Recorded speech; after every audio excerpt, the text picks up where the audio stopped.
Raya. Semua ingat Hari Raya. Dan hari ini merupakan Borak Tengah Lapar episod yang ke-26. Dan masih lagi bersama-sama saya, AP Syafiq dan juga Abang Yasin kita. Dan Ustaz Heri ataupun Hariatul Rizal Rukman. Apakah topiknya, apakah ceritanya? Kerana setiap topik ataupun setiap episod kita bawa topik yang berbeza. Dan untuk topiknya bakal dibacakan oleh Abang Yasin kita. Silakan Abang Yasin. Alhamdulillah, terima kasih AP. Ya, hari ini hari yang ke 26. 26 ya. Oh, alhamdulillah Ustaz, saya masih bertahan kan.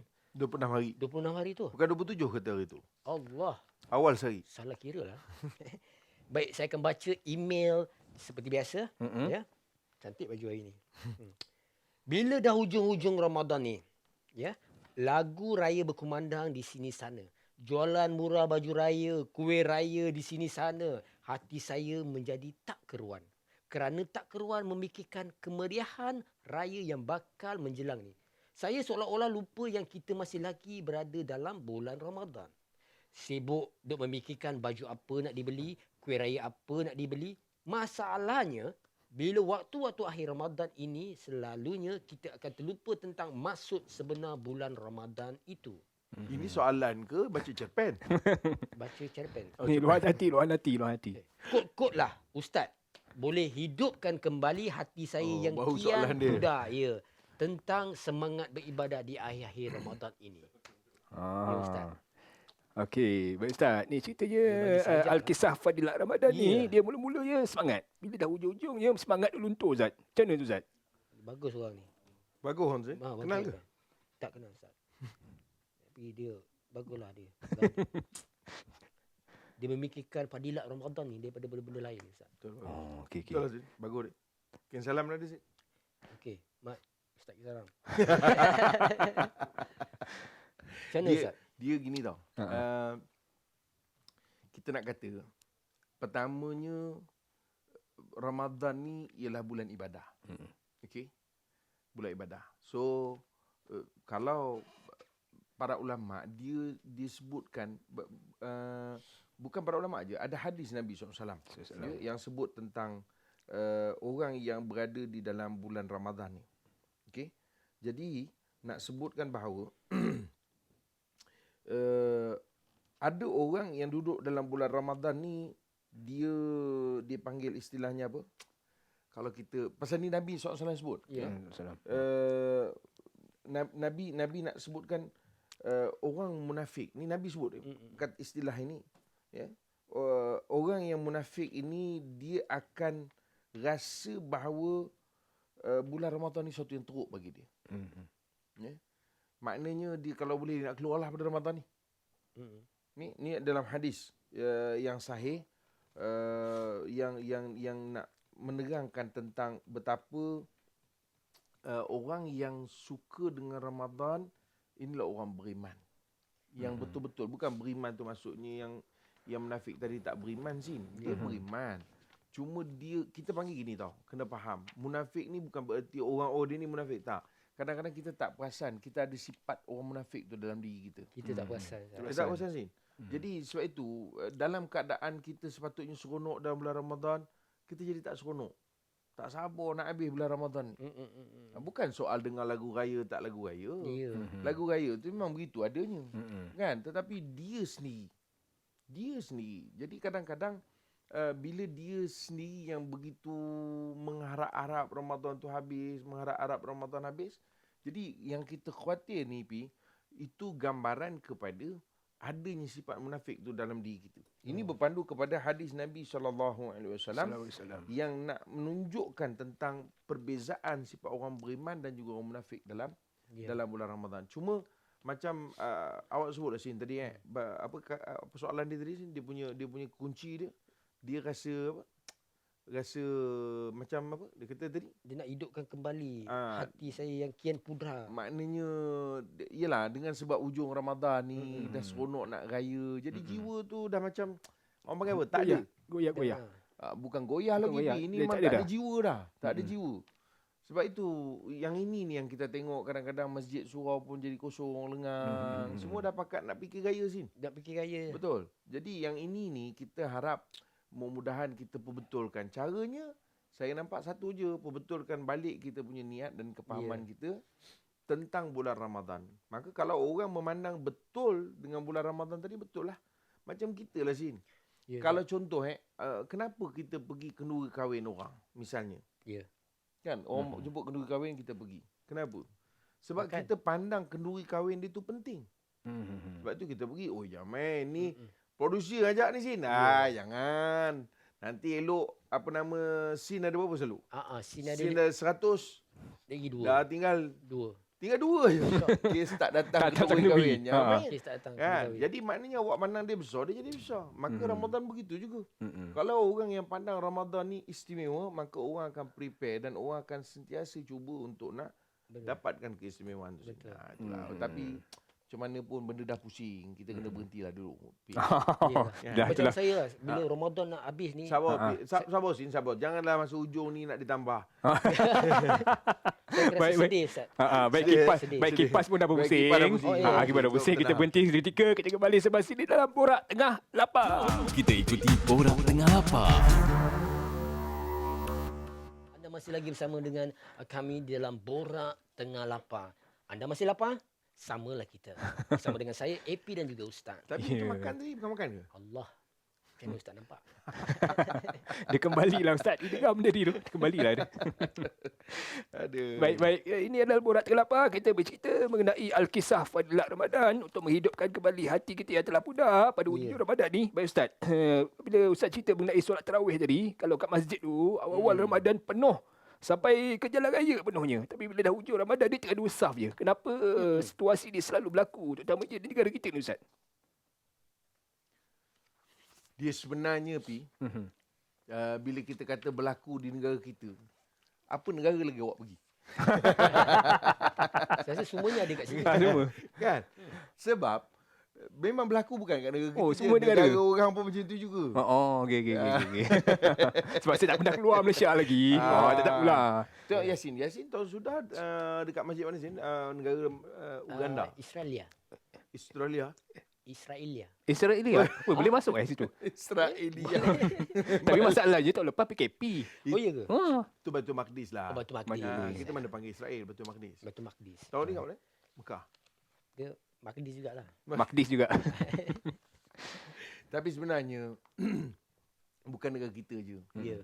Bukan negara kita. Soalnya bukan soal kenapa negara kita tak. Isunya kita ni mengapa kita di hujung daripada Ramadan maka akhirnya masjid-masjid jadi lengang. Lengang kalau sekiranya orang mungkin beribadah di rumah tu bab lain lah. Kan? Kita boleh consider lagi sebab mungkin masing-masing ada dia punya kerja masing-masing. Aktiviti masing-masing. Tapi yang ini turun lengang dengan ibadah-ibadah pun lengang. Dah macam raya dah. Ini 26, malam kan 27. Kan? Malam 27 dah. 27. Lagi lengang orang. Lagi lengang. Jadi maknanya dia tak kenalah dengan keberadaan kita pada di akhir Ramadan. Kerana Ramadan ni dia istimewa sikit Sin. Ya. Dia lebih bermakna di hujung. Ramadan ni dia lebih bermakna di hujung. Bukanlah makna di awal tu tak ada makna, tak. Di Atau hujung. pertengahan tak ada, tapi di hujung tu lebih bermakna. Ada banyak sebab lah. Antaranya perbuatan Nabi SAW sendiri kita pernah sebut. Nabi iktikaf pada hujung Ramadan. Ya. Antaranya juga kerana Lailatul Qadar pada penghujung daripada Ramadan. Antaranya juga kerana kita nak tinggalkan dah Ramadan. Kan macam orang lah bila dia hantar mak di balik kampung, nak tinggalkan mak tu rasa Berat. Allah berat rasanya kan. Melainkan memang dia tak sayang mak dia, dia rasa menyusahkan orang tua ni. Ya. Memang dia letak belum orang tua tu turun, dia dah berjalan dah. Tertongging-tongging orang tua tu. Ya. Teruk Sin. Sabar Pi. Ya. Jangan itu Sin. Ya tak. Jadi maknanya itu beza di antara orang yang memang melihat keistimewaan Ramadan tadi Pi. Jadi sebab itu kalau kita kata kenapa, saya kira jawapan itu je lah. Pasal dia tak nampak keistimewaan dalam bulan Ramadan. Kalau dia nampak, nescaya dia akan manfaatkan. Okey. Baik, mungkin Ustaz boleh kongsikan antara ibadah ataupun aktiviti yang boleh dilakukan untuk 10 malam terakhir ni untuk menghidupkan Ramadan Ustaz. Kita sebut dah tadi Pi. Antaranya kita iktikaf kalau boleh. Iktikaf ni di masjid. Baca Al-Quran. Ya. Kita memperbanyakkan solat sunat ataupun solat malam. Kemudian kita sibukkan dengan apa nama ni, berdoa. Doa. Ya, doa ni benda free je Sin. Betul tak? Tak mesti nak duduk dekat tikar semayang. Kita boleh buat di mana-mana pun Sin. Betul. Ya, yang penting kita doa dan kita mohon kepada Allah Ta'ala. Lebih-lebih lagi pada hujung daripada Ramadan ni. Kerana ini masa-masa mustajab doanya semakin kuat disebut oleh para ulama. So, ini amalan kita boleh buat selain daripada sedekah. Kita boleh bersedekah. Dan senang cerita, Pi, apa sahaja amalan-amalan yang baik boleh kita buat. Ya, gembirakan mak ayah kita. Itu termasuk perkara yang baik yang boleh kita buat. Cuma dia di sana ada yang disebut sebagai amalan yang khusus lah. Amalan yang khusus. Khusus tu maksudnya apa? Hanya pada bulan Ramadan je kita buat. Misalnya solat tarawih tadi. Misalnya kita berpuasa, kita bagi makan orang berbuka. Ya. Kan? Kita hantar sepiring, hantar kopi katakan contoh. Kan? Kita buat letak dalam cawan gitu. Kan contoh Sin. Kita hantar kopi. Sabar Sin. Lapar sangat nampak tu. Sabar. Kan? Jadi kita bagi orang makan, bagi orang minum. Ini semua perkara yang boleh kita buat dalam bulan Ramadan. Sebab itu ada setengah orang bila 10 akhir ni, Epi, orang buat sahur pula, makan sahur. Makan sahur. Selalu orang tak apa nak.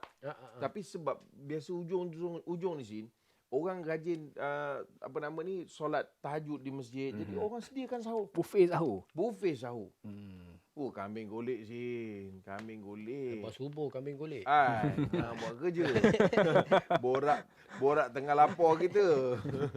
Tapi maknanya nak sebut bahawa kita boleh pelbagaikan lagi kebaikan-kebaikan sesuai dengan keberadaan kita. Jadi kalau orang berniaga, apa nak buat? Bila dia berniaga pagi-pagi ni kan? So, dia banyakkan sedekah. Dia berniaga lebihkan sikit. Kalau French fries. Kan? Selalu dia bagi banyak tu, lebihkan sikit 3-4 ketul. 3-4 ketul aja. Contohlah. Okey. Saya insaf. Apa Ihsan nak kata apa? Pak Insafan tu jelas terpanjang. Jelas ya. Okey. Baik, kipas pun pusing lagi. Kita pusing Ini episod apa ni? Ini episod yang ke-26 juga. 26. 26 lah, Cik. Hampir dah, kita dah hampir dah. Hampir. Hampir ke puncak dah. Hampir ke puncak. Kita sabar. Baik, kita akan kembali sebelah sini. Borak Tengah Lapar. Kita ikuti Borak Tengah Lapar. Terima kasih kepada anda yang terus setia bersama-sama Borak Tengah Lapar. Dan masih lagi bersama-sama saya, AP Syafiq, Yasin dan juga Ustaz Herianto Rizal Rukman. Jangan dihiraukan suara saya. Memang macam ni. Disebabkan kita Borak Tengah Lapar, suara pun jadi kering. Jadi macam inilah keadaan suara saya. Sin, jangan cekik Sin. Tak. Jangan Sin. Ada benda tu. Ada benda Ada benda menghalang ni. Dah berapa hari dah sedang? Bukan pasal dah kenyang. Bukan pasal Bukan. Okey, kita bercerita mengenai fadilat Ramadan. Ustaz, hujung-hujung Ramadan ni macam orang dah terlupa. Kelebihan fadilat Ramadan ni, boleh tak Ustaz ingatkan kembali berkenaan perkara tersebut? Ya, dia ada satu perkara yang paling penting dalam bulan Ramadan ni. Sebab itu Allah Ta'ala sebut dalam Quran, A'udzubillahi minasyaitonirrajim. Ya ayyuhalladzina amanu kutiba alaikumusiyam kama kutiba alal ladzina min qablikum la'allakum tattaqun. Ramadan ni dia adalah satu bulan yang Allah sediakan untuk kita dia panggil buat alignment kita punya kehidupan sebagai seorang Islam, iaitu dengan takwa. Alright? So itu bulan Ramadan. Memang special dalam bulan Ramadan. Dan bulan Ramadan ni juga Allah Subhanahu Wa Taala nak berikan keampunan untuk kita Sin. Benar. Kita ni orang banyak dosa. Betul tak? Betul. Banyak dosa. Jadi sebab itu Allah jadikan bulan Ramadan ni bulan pengampun dosa. Sehingga kan kata Nabi SAW, raghima anfu rajulin dakhala alaihi Ramadan summan salaha qabla ayyughfar lahu. Rugilah orang apabila dia masuk bulan Ramadan, kemudian Ramadan berpaling daripada dia dan dia belum diampunkan dosa. Jadi saya ingat itu antara dua yang penting sebelum kita nak mengakhirkan Ramadan ni Sin. Ya Ustaz. Supaya kita boleh tengok balik tengok balik, check balik, perhati balik. Dapat tak kita dua benda ni yang disebut sebagai la'allakum tattaqun dan juga satu lagi keampunan daripada Allah Subhanahu Taala Sin. Itu yang kita risau lah Sin, bukannya Saya risau bukan risau sini nampak kerisauan nampaknya. Ustaz. Allahu Akbar. Dia bukan benda tengok pakai songkok tu nampak lebih risau nampak. Aduh. Tapi betul lah benda ni kita kena pergi balik kepada dia punya objektif ni. Objektif dia. Apa matlamat kita untuk berada dalam bulan Ramadan. Dan kita boleh tengoklah sama ada kita di penghujung ni kita dah capai ataupun belum. Patutnya kita kena list down Sin. Kena list down Sin. Apa Benda-benda benda yang kita kita nak nak dapat. Bukan buat saja. Kita nak capai apa dalam bulan Ramadan. Misal kita kata, oh saya bulan Ramadan ni saya nak sedekah banyak ni. Tengok capai tak? Rupa-rupanya apa benda sedekah pun tak ada. Tak hidung masin Cakap semua. je. Cakap saja. Sama macam tahun lepas. Sama macam tu Pak. Lain macam marah Pak. Tak. Tak marah dia. Marahi saya. Marah di sini. Allah Akbar. Insaf betul lah petang ni bersama Yasin. Rasa macam Allah. Macam agaknya dah tukar down Yasin. Dah ke? Ini 10 terakhir Ya, kita ni 28 masuk 28. Ada. Tapi sebenarnya Ramadan ni adalah bulan untuk umat Muhammad sallallahu alaihi wasallam. Betul. Betul. Betul. Kita kena banyak mencari kata kelebihan di dalam bulan Ramadan ni. Antara ni Yasin. Antara kelebihannya apa Ustaz Yasin? Kita kena perbarui niat kita dulu. Baru ni. Sebab bulan puasa, bulan Ramadan ini adalah Allah nak tegaskan ataupun nak sentuh, nak jentik tentang niat. Okey. Contoh. Contoh perbarui niat. Ha. Apabila perbuatan kita sebelum ni tanpa niat. Baik. Dan kita Okey. main buat je. Contoh kita nak praktik diri kita. Contoh Allah Sampai jatuh Yasin. jatuh. Aku niat nak ambil ni kerana Allah. Perbarui niat tu. Aku nak buka pintu kerana Allah. Perbaiki niat maksudnya cakap dalam hati. Sebab apa? Allah dia terus lihat penglihatannya terus ke hati kita. Jadi itu adalah titik permulaan dah. Pemula Oh, Kelantan pula. Permulaan Okey. Lepas pada tu terus lagi. Macam kena. Macam kena tu. Terus. Ya. Tengah lapar lah Ustaz. Dia pusing-pusing niat je. Niat je perbarui. Tapi betul. Perbaiki. Sebenarnya niat ni juga menentukan kita. Betul Fik? Niat kita. Jadi sebab itu bila kita masuk bulan Ramadan, apa niat kita? Kalau niat kita hanya sekadar ini besok nak raya, maka kata Nabi SAW, itu dia innamal a'malu binniyat wa innamal likulli imri'in ma nawa faman kana hijratu ila Allah wa rasulihi fa hijratu ila Allah wa rasulihi man kana hijratu li dunya yusimuha aw imra'atin yankihuha fa hijratu ila ma hajara ilaihi. Kalau dia berniat itu untuk dunia dia semata-mata ataupun untuk perempuan yang dia nak nikahkan, itu pasal ada satu orang lelaki yang berhijrah ikut Nabi SAW sebab ikut perempuan. Ada satu orang perempuan dalam rombongan tu. Jadi kalau itulah tujuan dia, maka dapat apa yang diniatkan je lah. So Yasin cakap tadi tu betul. Kan? Jadi kita kena perbarui niat kita dengan maksud supaya kita masuk bulan Ramadan ni bukan macam yang sebelum-sebelum ni. Ya. InsyaAllah. Saya tukang syarah Yasin punya perkataan. Okey. Dia makam Yasin tapi Yasin dah lain sekarang ni Dah itu Yasin. Saya Yasin. atas sikit. Atas sikit. Makamah. Baik, itulah dia perbincangan kita pada hari ini berkenaan Al-Kisah Fadilat Ramadan, dan insya-Allah kita akan kembali lagi esok. Apakah topiknya? Esok. Masya-Allah. Masya-Allah. Sekejap je sebelum lalu. Dan kita akan 11 pagi ni Zin, kita memang dia rasa lambat sikit. Ini dah pagi ke? Ni kita petang. Petang ya? Petang. Dia mana kalau daripada pagi tu kan lambat kita rasa. Ya. Baru macam 2-3 je kan. Kejap ya. Itulah kita nak tutup lah ni. Kita tutup lah ni. Okey. Dia buka dah ni makan. Baik, kita kembali esok. Assalamualaikum. Borak Tengah Lapar. Borak Tengah Lapar itu tadi dibawakan oleh KLFM.